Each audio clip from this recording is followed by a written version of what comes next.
Всем привет! Сегодня я хотел бы вам поведать одну историю, которая случилась со мной на зимней рыбалке. О том, как я чуть не угодил в волчьи лапы. Но прежде чем начать свой рассказ, я бы хотел вас попросить поддержать ролик лайком. Если он, конечно, вам понравится. Оставить комментарий, ну и, конечно же, кто не подписался на канал, подписаться. А впереди вас еще ждут истории комические и жуткие от простых людей и охотников. Ну и так, присаживайтесь поудобнее и погнали. Было мне тогда 35 лет.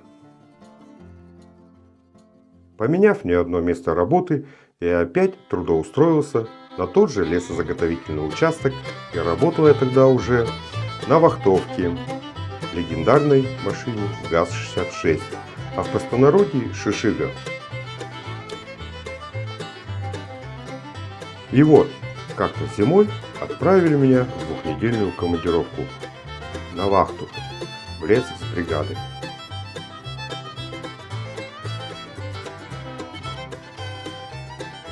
Заехали мы в лес за деревню Юрты, что в 100 километрах от нашего поселка.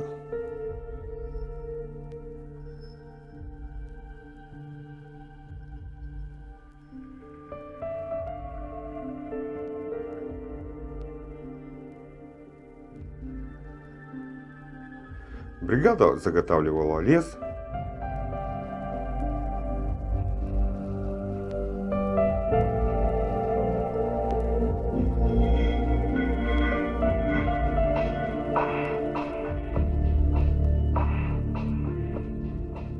А я, когда готовил бригаде кушать, когда просто колотил баклуши, валяясь на диване, который я для собственного комфорта установил в будке вахтовки.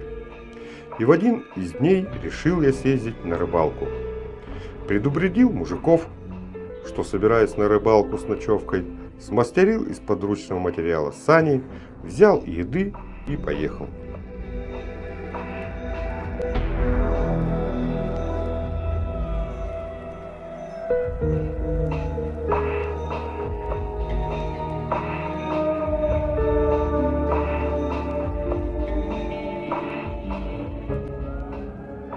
Карьерные разрезы после драги были недалеко от вахтовой стоянки. Километра 3-4 примерно. Места у нас таежные, глухие. В любой момент можно встретить зверюшку или зверюгу.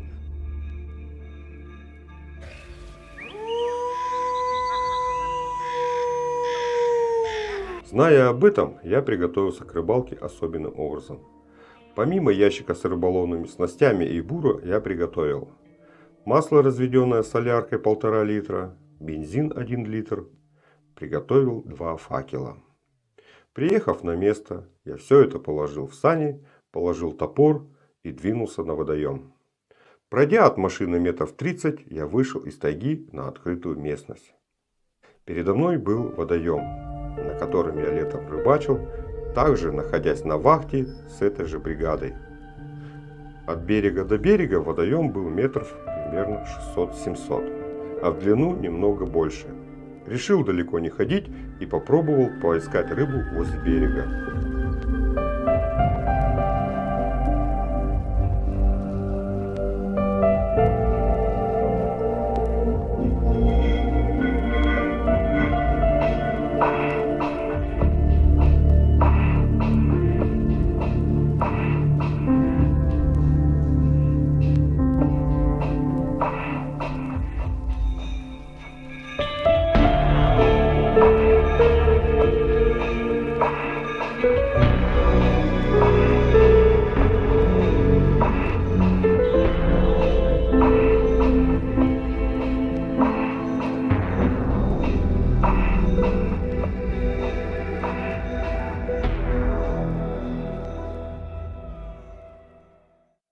Набурившись вдоволь и не поймав рыбы, я решил перейти ближе к центру.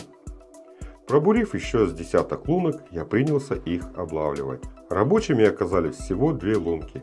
Поймав 20 штук чебаков, я решил перекусить. Да и время уже было обеденное. Наевшись, я принялся опять рыбачить. но поклевок больше не было. Сгрузив свой улов в сани, я отправился дальше, к противоположному берегу, уходя от машины все дальше и дальше.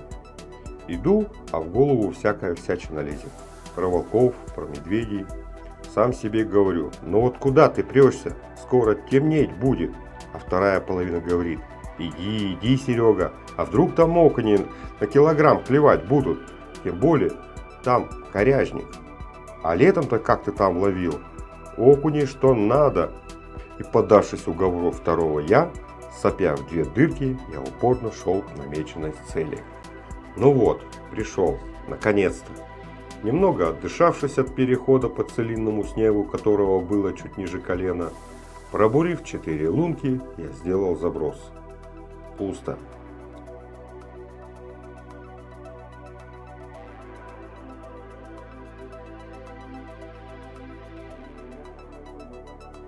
Вторая лунка. Пара вздрагивания кивка, и кивок резко уходит вниз. Подсечка есть. Кто-то на другом конце лески упорно не хочет заходить в лунку.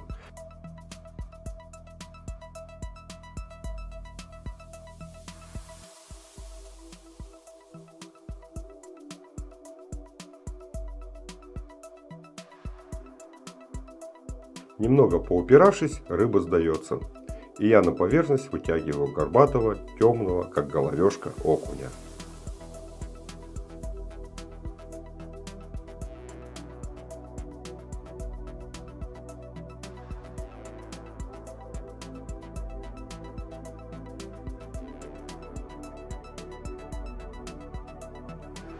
Вот он, красавчик, говорю я вслух, как будто кто-то со мной еще присутствует. Смотрю на него, ну, примерно грамм 700-800, не меньше.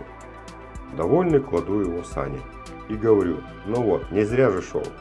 Второй, третий, четвертый заброс. И одна лунка дарит мне еще 3 добрых окуней.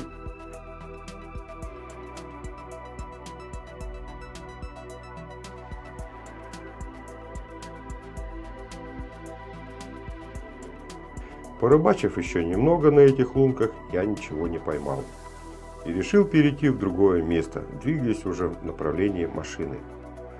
Пробуривая лунки, облавливая их, но безрезультатно.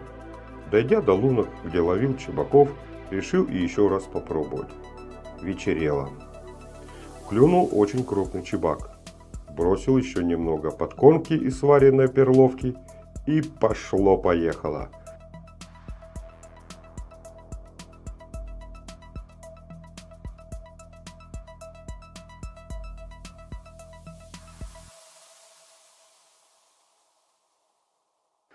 Так увлекся, что не заметил, как быстро стемнело, а до машины метров 400-500. Пропитав один факел солярой и маслом, я его поджег, чтобы было светлее. Клев был просто сумасшедший. Сижу, рыбачу, и вдруг слышу: с противоположного берега от машины, где недавно окуней ловил, мурашки пробежали по телу. Думаю, ну может пронесет. Не по мне это. Но жутко все равно. И тут снова от меня со стороны плотины еще один. Совсем как-то не весело стало. Быстро вали к машине, говорю я себе. Вот, блин, попал в историю. Быстро собирая манатки, опять. Уже ближе. Тот, который со стороны, где окуней ловил. Сердце стало колотить так, что аж в голове как будто молотком по вискам стучат. Быстро шагая по проторенной тропинке к машине, а тут еще сани заваливаются в снегу. Ну, думаю, вот попал, блин, в историю. Слышу опять. Уже слева у плотины и тоже ближе. А до машины еще метров 150 идти. Факел уже тухнет. Без паники, говорю я сам себе, беру второй факел, обливаю его и поджигаю.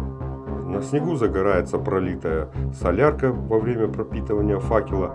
Загорается факел, и как-то даже полегче стало на душе.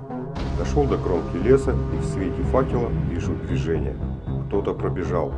Блин, думаю, ну все, путь машине отрезан. Поднимаю топор и на изготовке потихоньку двигаюсь. Присматриваюсь, оглядываюсь, останавливаюсь, прислушиваюсь. Не слыхать ничего, не видать. Иду дальше. Еще немного. Почти рядом. Все, я возле машины.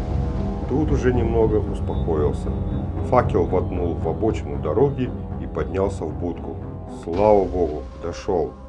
Затопил печку, разогрел еду, поел и рухнул спать. На улице стоял крепкий морозец. Светила луна. На обочине дороги догорал факел. В печке потрескивали дрова, огонь отражался на стенке моего уютного и теплого жилища на колесах. Засыпая, я все прокручивал в голове сегодняшнюю ситуацию. А вдруг они выпрыгнули бы из кустов, что бы я успел сделать? Может, они просто вышли бы мне навстречу, что бы я сделал? С такими мыслями я провалился в сон и уснул.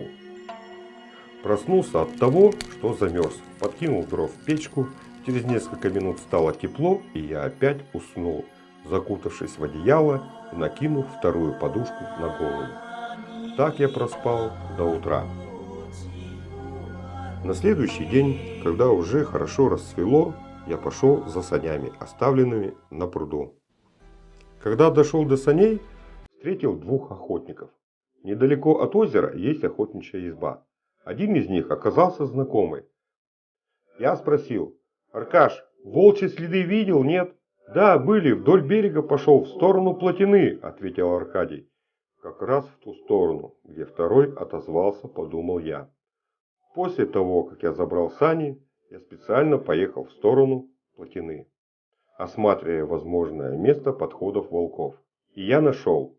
Следы тянулись вдоль берега, а ближе к машине ушли от берега в лес. До сих пор ломаю голову, что их сподвигло идти в мою сторону, а потом резко изменить направление перед машиной. Простое любопытство или страх перед машиной, или еще что. Может, огонь факела им помешал, но знаю точно, машин они не боятся. Ну вот, дорогие друзья, такая история со мной произошла на рыбалке во время работы на вахте. Ну и в окончании этого рассказа я бы хотел вам задать, дорогие друзья, вопрос. А как вы думаете, дорогие друзья? Напишите мне в комментариях, почему волки не вышли на меня, почему ушли дальше в лес. Ну а я с вами прощаюсь. Всем большого спасибо за комментарии, за лайк, за подписку. С вами был канал Fishing Свердловский регион. Рубрика «Истории от простых людей и охотников». До встречи.